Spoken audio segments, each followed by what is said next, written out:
අනේ පුතේ උඹට වැඩ රාජකාරි ගොඩක් තියෙනවා නේද මයි පුතේ? උඹ ඇයි මේ ඉස්පිරිතාලෙට මාව බලන්න ආවේ? උඹ කරදර වෙන්න එපා පුතේ. මට කෑම බීම ටික හම්බ වෙනවා මේ ඉස්පිරිතාලෙන්. උඹ කරදර වෙන්න එපා. උඹේ වැඩක් කරගනින් මයි පුතේ. මයි පුතා. මට තාත්තව බලන් දෙන එක මගේ මොන රාජකාරියටත් වඩා වටිනවා තාත්තේ. තාත්තා ඒ ගැන හිතන්න එපා. ඉස්සලා තාත්තා සනීප වෙලා ඉන්නකෝ. මං තාත්තා සනීප වෙනකන් අනිවාර්යෙන් එනවා තාත්තේ. අනේ පුතේ උඹ මං ගැන වද වෙන්න එපා බොයි පුතේ. ඒක කරදරයක් නෙමෙයි තාත්තේ. ඒක වදයක් නෙමෙයි.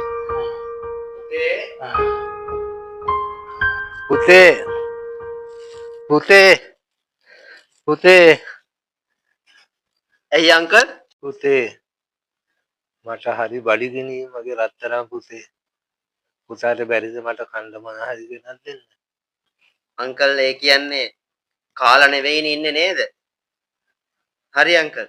මට විනාඩියක් දෙන්නකෝ මං අරන් එන්න. හොඳයි පුතේ. අංකල් මං ඔයාලට බනිස් එකක් කියනවා. මේක කඩලා දෙන්න පුතේ. හරි අංකල්. කණ්ඩකෝ අංකල්.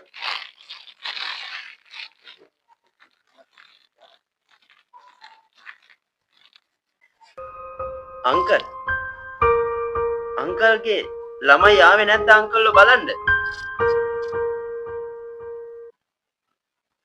නෑ පුතේ. කවුරුත් ආවේ නෑ මාව බලන්න. මගේ තියෙන දේපල හැම දෙයක්ම මම ඒ දරුවට දීලා දුන්නා. ඒගොල්ලෝ අන්තිමට මාව පාරට දැම්මා පුතේ.